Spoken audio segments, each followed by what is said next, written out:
रात के 11 बज चुके थे और आसमान में बादल ऐसे गरज रहे थे मानो आज की बारिश पूरा शहर ले डूबेगी। उस रात विजय को ऑफिस से निकलने में देरी हो गई थी और मौसम देखकर उसे अंदाजा हो चुका था कि बारिश बहुत तेज होने वाली थी। इसीलिए वो अपनी बाइक लेकर जल्द से जल्द घर निकल जाना चाहता था, पर तभी उसे गार्ड भैया ने टोक दिया। अरे विजय जी, इतनी रात गए कहाँ जा रहे हैं आप?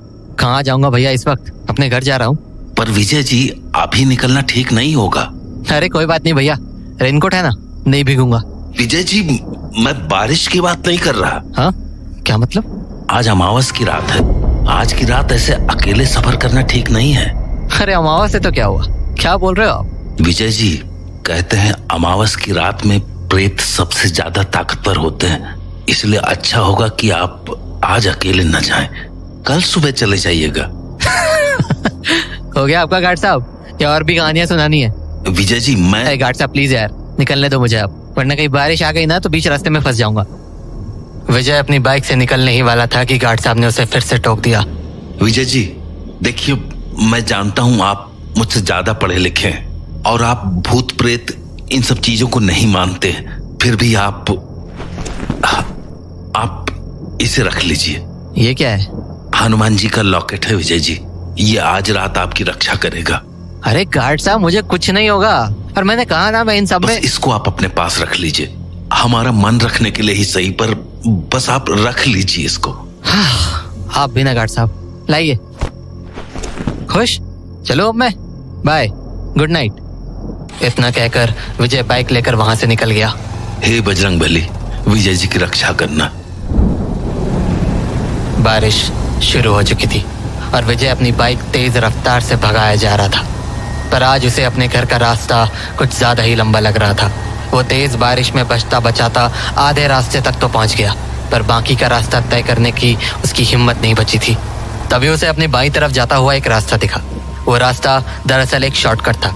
विजय उस शॉर्टकट के बारे में जानता तो था, पर वो कभी भी उस रास्ते से अपने घर नहीं गया था, क्योंकि वो रास्ता बेहद खराब था और तो और हर तरफ हमेशा एक अजीब सी खामोशी छाई रहती थी। पर आज विजय के पास कोई दूसरा चारा नहीं बचा था, इसीलिए उसने अपनी बाइक उसी कच्चे रास्ते की तरफ मोड़ ली। तेज बारिश के कारण आज वो रास्ता और भी खराब हो चुका था, पर विजय फिर भी धीरे धीरे उस रास्ते को पार किए जा रहा था। लेकिन कुछ ही देर बाद मौसम ने दोबारा करवट बदली। बारिश और हवाओं की रफ्तार इतनी ज्यादा तेज हो गई कि बाइक का आगे बढ़ना भी मुश्किल हो रहा था। तो विजय आसपास के घरों में बारिश से बचने की जगह ढूंढने लगा, पर उसे आसपास जो भी टूटे फूटे घर दिख रहे थे उनमें से किसी की भी छत नहीं थी, मानो एक साथ गांव के सभी घरों की छत गिर गई हो। विजय को यह बात अजीब तो लगी, पर उसने इस पर ध्यान नहीं दिया और दोबारा दूसरे घरों की ओर देखने लगा। तभी उसे अपनी दाईं ओर पर एक घर दिखा, जो देखने में तो बहुत पुराना था, पर उसके ऊपर एक छत जरूर थी। तो विजय ने अपनी बाइक वहीं खड़ी कर दी और उस घर के अंदर जाकर खड़ा हो गया। वो अपने सामने होती हुई उस तूफानी बारिश को एक टक देखने लगा। सामने का नजारा देखकर उसे समझ आ गया था कि बारिश अगले 2-3 घंटे तक रुकने नहीं वाली थी, इसीलिए वो वहां खड़ा होकर फोन चलाने लगा। पर कुछ ही देर में उसके फोन की बैटरी ने भी दम तोड़ दिया और हताश होकर विजय को फोन वापस अपनी जेब में रखना पड़ा। वो वहां खड़ा अपनी किस्मत को कोस ही रहा था कि तभी उसे अपने पीछे से एक दरवाजे के खुलने की आवाज आई। पलट कर देखा तो दरवाजे पर सफेद कुर्ता पजामा पहने एक बूढ़ा आदमी खड़ा था। उस आदमी को देखकर विजय डरने के साथ साथ चौंक भी गया था। उसे यकीन ही नहीं हो रहा था कि वहां कोई रहता भी था। तभी वो बूढ़ा आदमी बोला, बेटा अंदर आ जाओ, बारिश बहुत तेज हो रही है, भीग जाओगे। उस बूढ़े आदमी को उस टूटे फूटे मकान में देखकर विजय की धड़कनें तेज सी हो गई थी, पर फिर भी उसने अपने आप को संभाला और कहा, नहीं अंकल, मैं ठीक हूँ। विजय जवाब देकर वापस आगे की ओर मुड़ गया, पर तभी वो बूढ़ा आदमी दोबारा बोला, बेटा बारिश बहुत ज्यादा है, आ जाओ ना अंदर। नहीं अंकल, आई एम फाइन, मैं ठीक हूँ यहाँ, आप प्लीज फिक्र मत करो। एक बार कहा ना भीग जाओगे, समझ नहीं आता क्या तुम्हें? चलो आओ अंदर। अरे पर अंकल, बोला ना अंदर आओ, चलो। बेचारा विजय समझ ही नहीं पा रहा था कि वो बूढ़ा आदमी उसे इस तरह से क्यों डांट रहा था। पर फिर जब उसने बारिश को देखा तो सोचा, बारिश के रुकने में वैसे भी बहुत वक्त है, तो क्यों ना अंदर जाकर ही आराम से बैठा जाए। तो उसने मुस्कुराकर बोला, ठीक है अंकल, मैं चलता हूँ अंदर। तो विजय उस आदमी के पीछे पीछे अंदर के कमरे में चला गया, पर वो बूढ़ा आदमी अब भी गुस्से में था। वो पलटकर विजय को दोबारा से डांटने लगा, तुम्हें पता है मैं कब से तुम्हारा इंतजार कर रहा था? हाँ क्या? यहाँ तुम्हारी बच्ची कब से पापा पापा कर रही है और तुम्हें होश ही नहीं है। हाँ ये कोई टाइम है घर आने का? अंकल, आप ये क्या बोल रहे हो?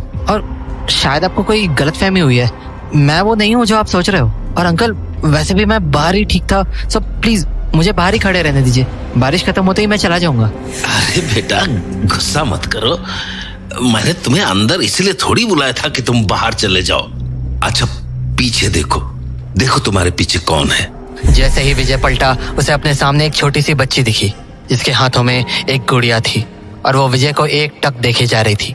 इससे पहले विजय कुछ बोलता, उसने कहा, पापा आप इतने देर से क्यों आई? जाओ, मैं आपसे बात नहीं करूंगी। उस बच्ची के मुंह से पापा सुनकर तो विजय का दिमाग घूम गया था। उसे समझ ही नहीं आ रहा था कि ये सब हो क्या रहा था। वो ये सब सोच ही रहा था कि वो बूढ़ा आदमी विजय के बेहद करीब आकर बोला, अपनी बेटे की बात का जवाब तो दे दो, क्या हुआ है तुम्हें? उस बूढ़े आदमी की बात सुनते ही विजय झुंझला कर बोला, अरे क्या बेटी बेटी लगा रखा है आपने? मैंने अपनी पूरी जिंदगी में ना तो आपको कभी देखा है ना इस बच्ची को। प्लीज ये फालतू बातें मेरे साथ मत कीजिए और मुझे जाने दीजिए। विजय ने इतना कहा ही था कि कमरे का दरवाजा जोर से बंद हो गया। और तो और वो बच्ची भी अब वहां नहीं खड़ी थी। पर इससे पहले विजय कुछ सोच पाता, उसे उस बूढ़े आदमी की आवाज दोबारा से आई और इस बार आवाज बहुत ज्यादा भयानक थी। तुमने ये अच्छा नहीं किया, बिल्कुल अच्छा नहीं किया, बिल्कुल। अपनी बेटी के साथ तुम्हें ऐसा नहीं करना चाहिए था। डर के मारे जब विजय उस बूढ़े आदमी की तरफ मुड़ा तो सामने का नजारा देखकर उसके होश उड़ गए। वो बूढ़ा आदमी तो उसके सामने ही खड़ा था, पर वो बच्ची उसके ठीक पीछे छत की कड़ी से किसी लाश की तरह झूल रही थी। विजय ये देखते ही समझ गया कि उसका सामना किसी ऐसी चीज से हो चुका था जो इंसानी दुनिया के तो बिल्कुल भी नहीं थे। विजय पलटा और दरवाजा खोलकर बाहर भागने की नाकाम कोशिशें करने लगा, पर दरवाजा खुलने का नाम ही नहीं ले रहा था। तभी उसे उसी बच्ची की आवाज सुनाई पड़ी, पापा पापा।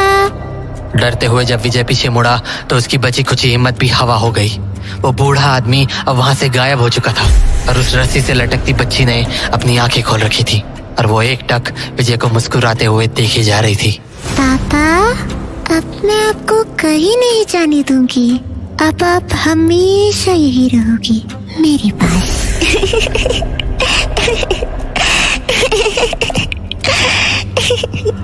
विजय के दिमाग ने अब काम करना बंद कर दिया था।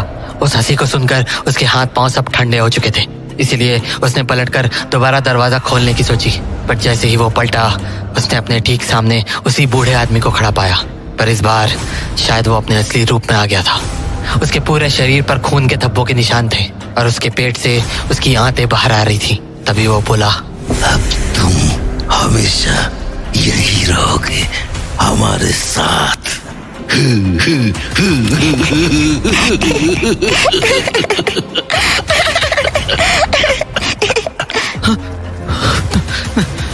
नहीं नहीं।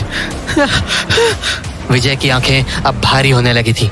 वह समझ चुका था कि अब उसका बचना नामुमकिन था। पर जैसे ही उसके सामने खड़े बूढ़े आदमी ने अपने हाथ से विजय को पकड़ना चाहा, एक तेज बिजली की आवाज हुई और विजय की आंखों के सामने अंधेरा छा गया। विजय की जब आंख खुली तो उसने देखा कि वो जमीन पर गिरा हुआ था और बारिश बंद होने के साथ साथ सुबह भी हो चुकी थी। उसे समझ नहीं आया कि भला वो घर कहाँ गायब हो गया जिसके अंदर उसने उस बूढ़े आदमी और छोटी बच्ची को देखा था। और तो और उसे ठीक से याद भी नहीं था कि कल रात उसके साथ आखिर हुआ क्या था।